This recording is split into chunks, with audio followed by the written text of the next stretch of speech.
Hola amigos. Escuchando temas al respecto de lo que vamos a hablar hoy, encontré algo muy particular. Hay muchas personas, cientos de miles que han dejado las congregaciones cristianas por haber encontrado una nueva revelación en movimientos como por ejemplo el llamado Raíces Hebreas. Mi intención no es atacar lo que cada cual decide creer, sino opinar sobre algunos puntos que se expondrán en el siguiente audio tomado de algunas opiniones de estos movimientos. El título de lo expuesto nota: ¿debo dejar de congregarme en iglesias cristianas por si estudio raíces hebreas? Te pido que tengas paciencia y puedas escuchar todo lo expuesto. También quiero ser sincero y decir que desconozco si todos estos grupos llamados raíces hebreas creen exactamente lo mismo.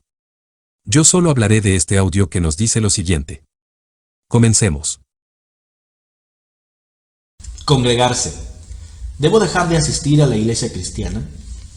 Hebreos 10:25. No dejando de congregarnos como algunos tienen por costumbre. La vieja confiable. Siempre le van a usar esa cita para hacerle sentir culpable por no congregarse con los demás hermanos. Y a muchos que vienen a la Torá les pesa demasiado eso porque sienten que están faltando un mandamiento. La cuestión es que si leemos el texto en contexto, veremos que se está hablando de Yom Kippur. Así que los cristianos que dicen que los Moadim son de los judíos se apropian de una cita que dice que no debemos dejar de reunirnos en los Moadim. Bien, la exposición es clara. Se nos explica que el texto no se refiere a la iglesia cuando se dice congregación, sino a los hebreos, según el contexto, y que en realidad esa fiesta, convocación, reunión y en fin congregación, hace referencia precisamente a reunirse para celebrar Yom Kippur. Moadim es igual a reunirse y congregarse, ¿para qué? Para celebrar el Yom Kippur. Lo que dice es que ese es el verdadero significado de Hebreos 10 y 25. Pero, ¿qué es el Yom Kippur? Veamos. Orígenes y significado de Yom Kippur. La tradición dice que la fiesta se originó con el profeta Moisés. Después de que Dios le reveló los 10 mandamientos en la cima del monte Sinaí, regresó a los israelitas. Durante su prolongada ausencia, comenzaron a adorar a un ternero de oro, considerado un ídolo falso.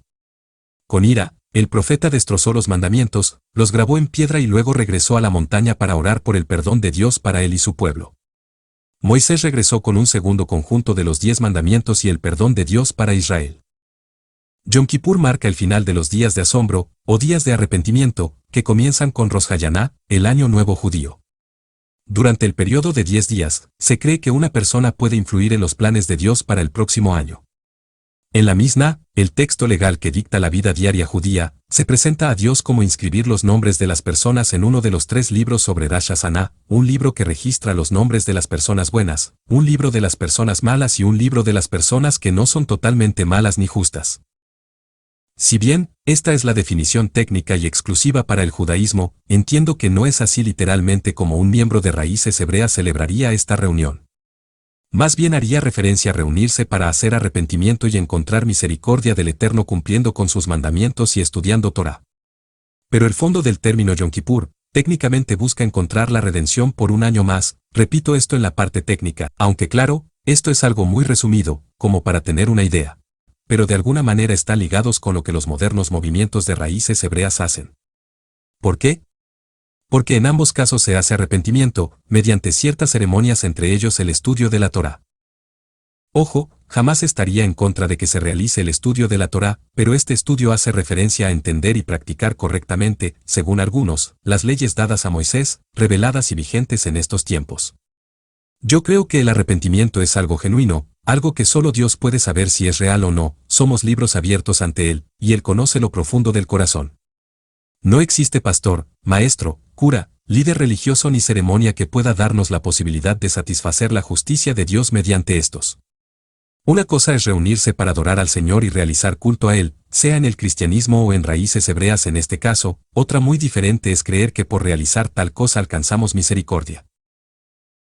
Hebreos 9:6 dice, y así dispuestas estas cosas, en la primera parte del tabernáculo entran los sacerdotes continuamente para cumplir los oficios del culto, pero en la segunda parte, solo el sumo sacerdote una vez al año, no sin sangre, la cual ofrece por sí mismo y por los pecados de ignorancia del pueblo, dando el Espíritu Santo a entender con esto que aún no se había manifestado el camino al lugar santísimo, entre tanto que la primera parte del tabernáculo estuviese en pie.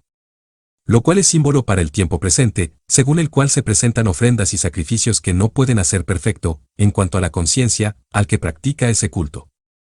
Es claro que en raíces hebreas no se ofrecen sacrificios de machos cabríos ni de becerros, pero creer que otras ceremonias pueden representar arrepentimiento para misericordia es peligroso.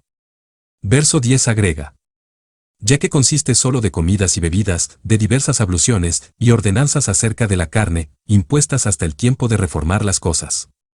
Pero estando ya presente Cristo, sumo sacerdote de los bienes venideros, por el más amplio y más perfecto tabernáculo, no hecho de manos, es decir, no de esta creación, y no por sangre de machos cabríos ni de becerros, sino por su propia sangre, entró una vez para siempre en el lugar santísimo, habiendo obtenido eterna redención.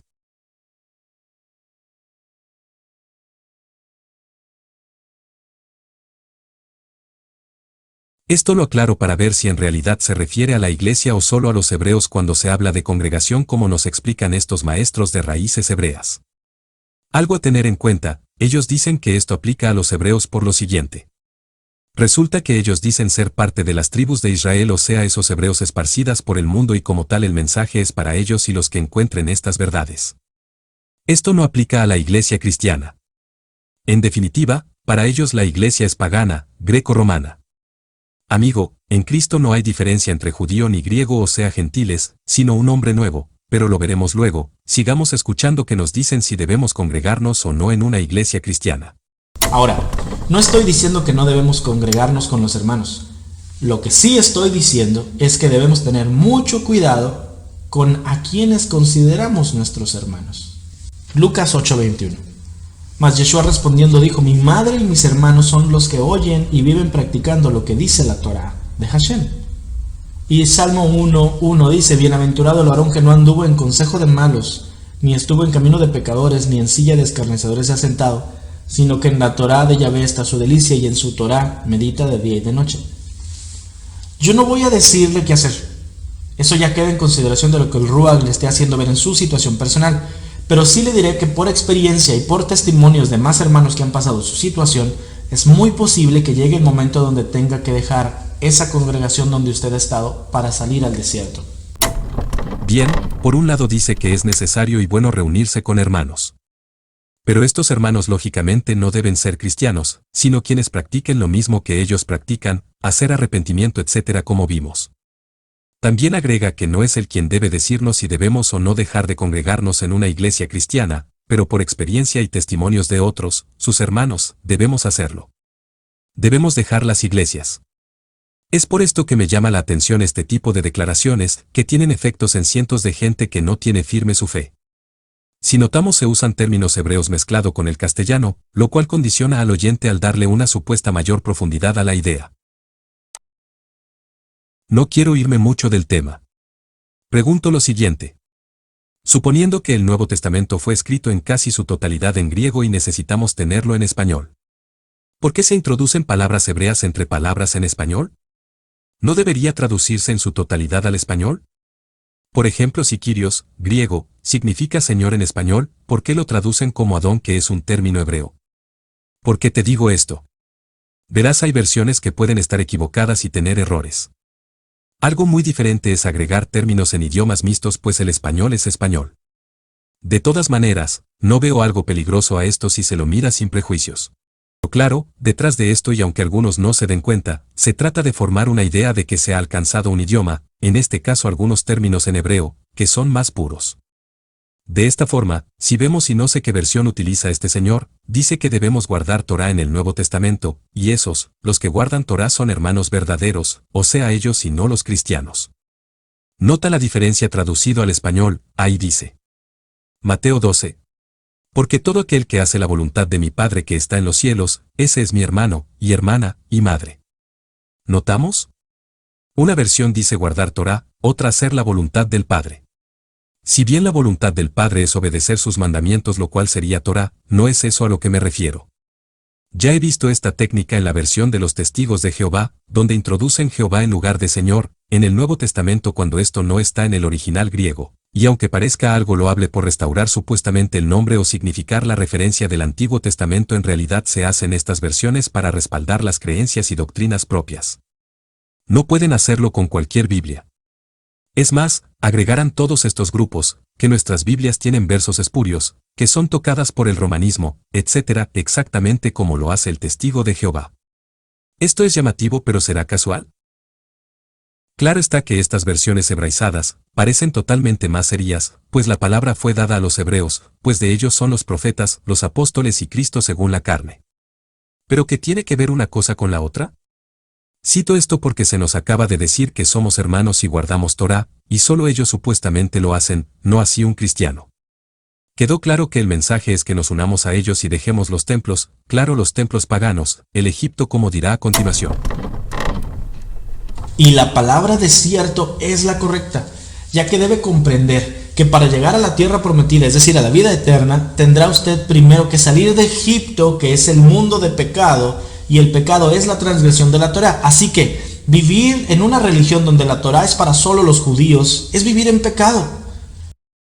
Queda más que claro, llama Egipto a la iglesia, dice que no guarda Torá, claro en el sentido de fiestas y solemnidades dadas en la ley a Moisés, etc. Pregunto, ¿el cristiano no lee el Antiguo Testamento o hacerlo solo se refiere a guardar las fiestas que allí se describen?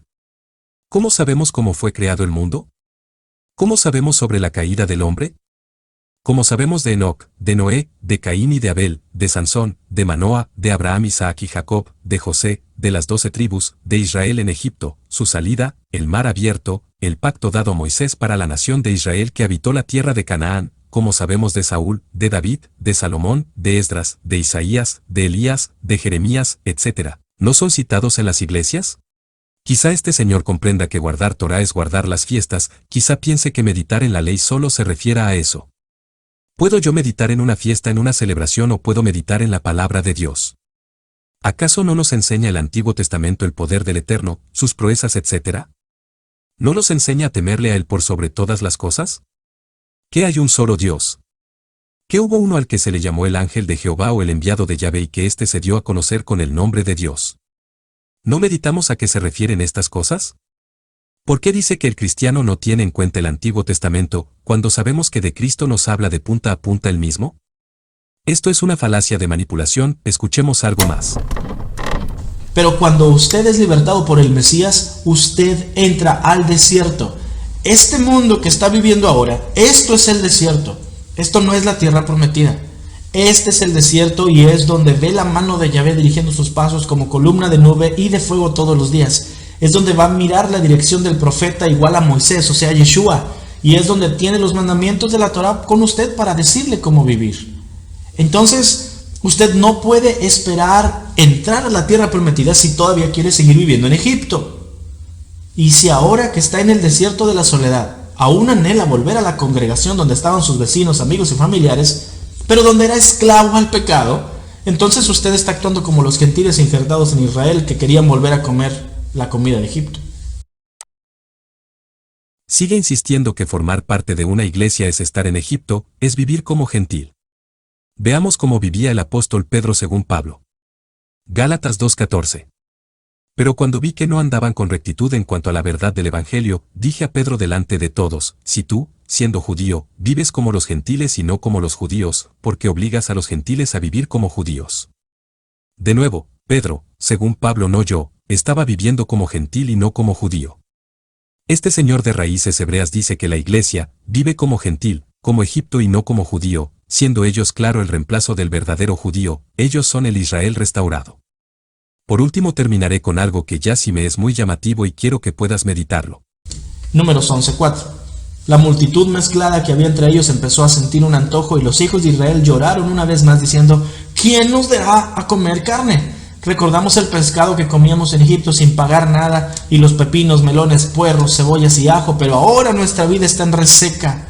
No hay nada, no tenemos nada por delante salvo el maná. Esta gente prefería volver a la esclavitud con tal de comer el alimento de Egipto, en lugar de la libertad y la provisión divina del maná que venía directamente de Yahvé. Si usted anhela la vida pasada, entonces quiere el alimento que le daban en el cristianismo en lugar de la Torá, el pan de vida que el Padre nos da diariamente.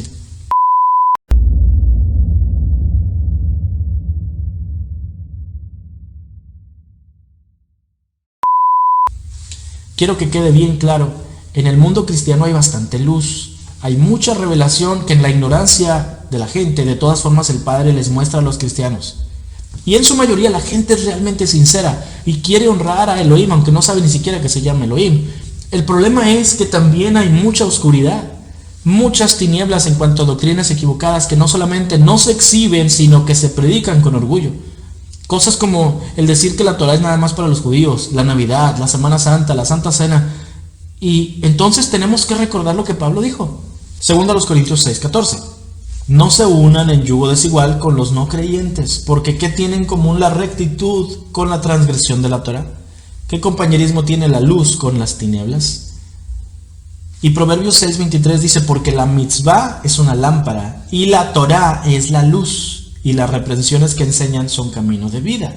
Juan 3:19 dice, y este es el juicio, que la luz vino al mundo y los hombres amaron más las tinieblas que la luz porque sus acciones eran malas. Porque todo el que hace lo malo odia la luz y no viene a la luz para que sus acciones no sean expuestas. Pero el que practica la verdad viene a la luz para que sus acciones sean manifestadas que han sido hechas en Elohim. Bien, dijo una vez más que volverse a los templos es volverse a Egipto y despreciar el maná que viene del cielo. El maná aparentemente está con ellos. Muchos versículos cita luego donde los autoaplica para su idea, pero lo mismo desde el punto de vista equivocado o no, podría hacer un mormón, un adventista, un católico, etc., creyendo que él está en la verdad y decir que alejarse de sus verdades, según ellos, es lo que dicen esos versículos. También trata lo del tema de la Navidad y es respetable y entendible, pero lo tremendo es decir que la Cena del Señor es paganismo, y aquí tocaré este tema para finalizar sin importar que otras opiniones tenga, porque creo es el más importante y peligroso. Comencemos por Romanos 10:4. Porque el fin de la ley es Cristo, para justicia a todo aquel que cree. Notamos, no dice el final de la ley es Cristo, sino el fin, y esto no hace referencia a que la ley de Moisés finalizaría en Cristo, sino a que era el fin, el motivo por el cual fue escrita. Jeremías 31:31 dice: He aquí que vienen días, dice Jehová, en los cuales haré nuevo pacto con la casa de Israel y con la casa de Judá. No como el pacto que hice con sus padres el día que tomé su mano para sacarlos de la tierra de Egipto, porque ellos invalidaron mi pacto, aunque fui yo un marido para ellos, dice Jehová. Bien, Dios no es hombre y por lo tanto no fue él el que falló, pero dice que Israel invalidó ese pacto. ¿Por qué? Porque está más que explicado que ningún hombre pudo cumplirlo, por lo tanto el pacto se generó en común acuerdo, pero fue el hombre el que falló y por eso quedó invalidado. Pero ahora Romanos 10 nos agrega que el fin por el cual se había realizado ese pacto era Cristo, pues el hombre no lo iba a cumplir, en cambio Cristo, en forma de hombre, sí lo hizo. Es por esto que el fin de la ley era él, no nosotros. Gálatas 3:24 agrega: de manera que la ley ha venido a ser nuestro ayo para conducirnos a Cristo, a fin de que seamos justificados por la fe. Ahora, se tilda al cristiano de decir que la ley de Moisés caducó, como si no sirviera para nada, y es todo lo contrario, pues por esta, y claro por medio de Jesús quien la cumplió, es que alcanzamos justificación en el plan de redención del Eterno. Pero este pacto se cerró por obviedad, si no estaríamos negando la obra de Cristo. Esto se consumó en la cruz del Calvario. Antes propiciaban sacerdotes levitas, hoy nuestro sumo sacerdote es Cristo, no es lo mismo. Es evidente que algo cambió. Hebreos 7:12. Porque cuando se cambia el sacerdocio, necesariamente ocurre también un cambio de la ley.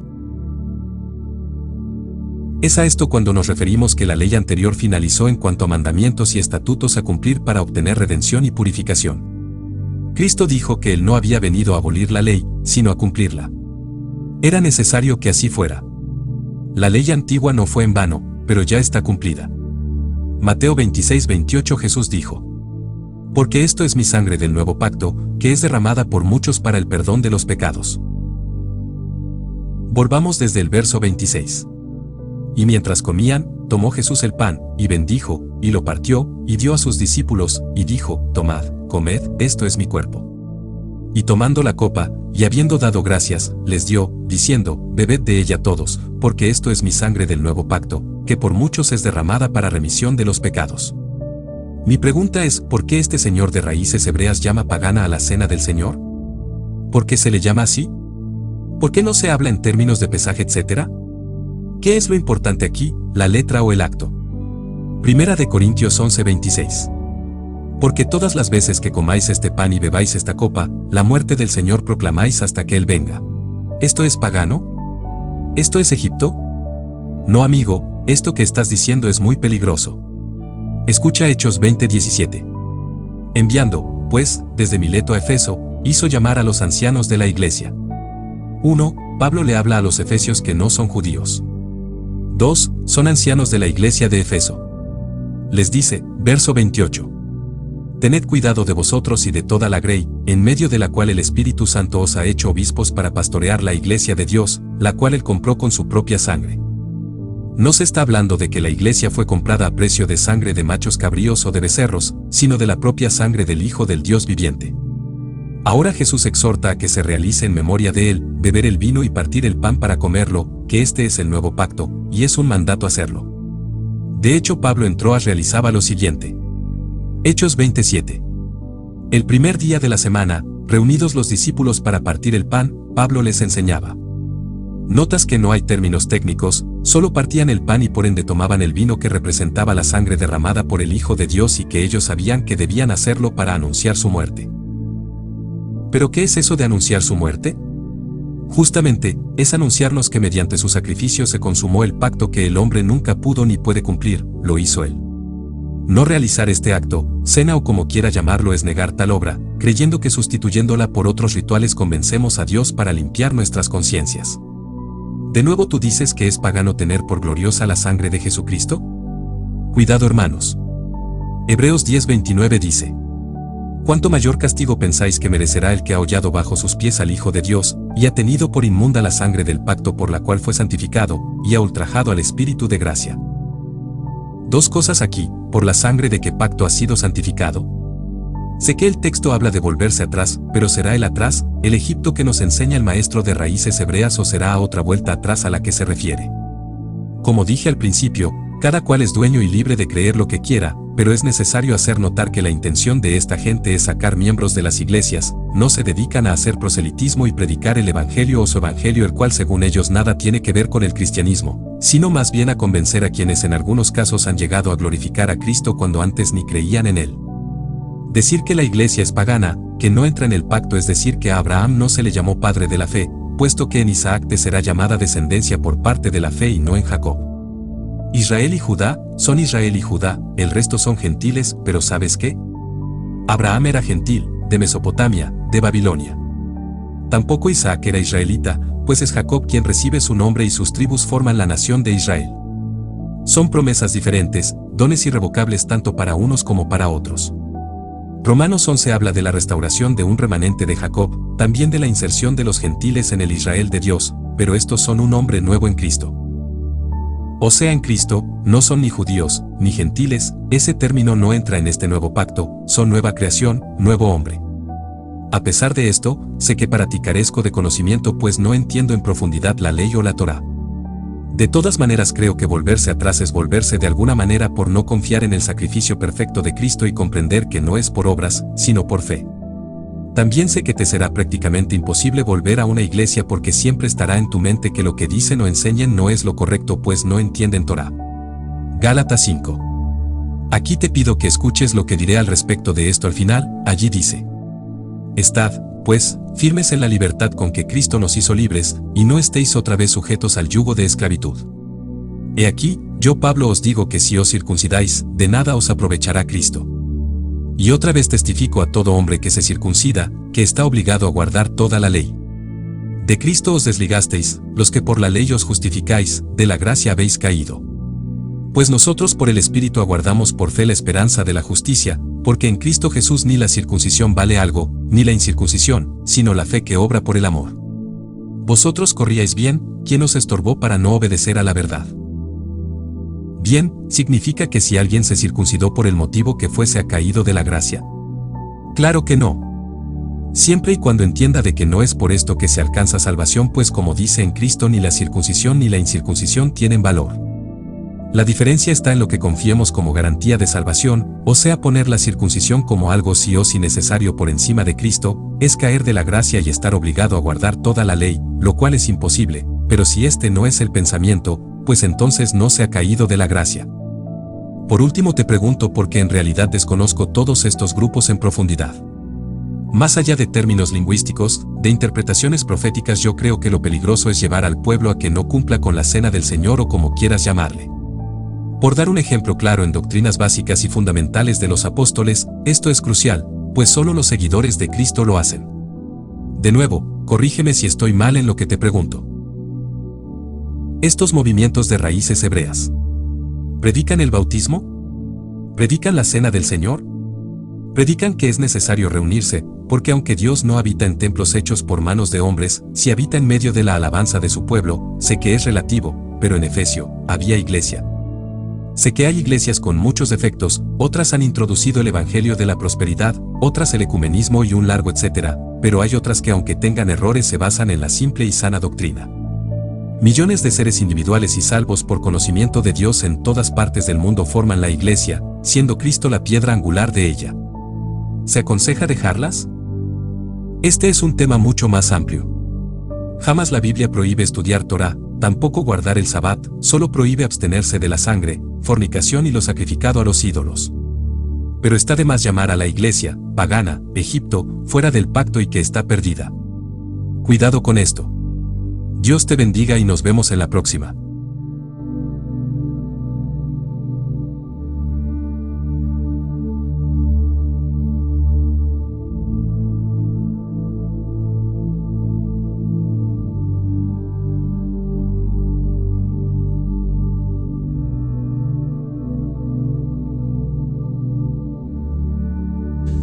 Si usted anhela la vida pasada, entonces quiere el alimento que le daban en el cristianismo, en lugar de la Torá, el pan de vida que el Padre nos da diariamente.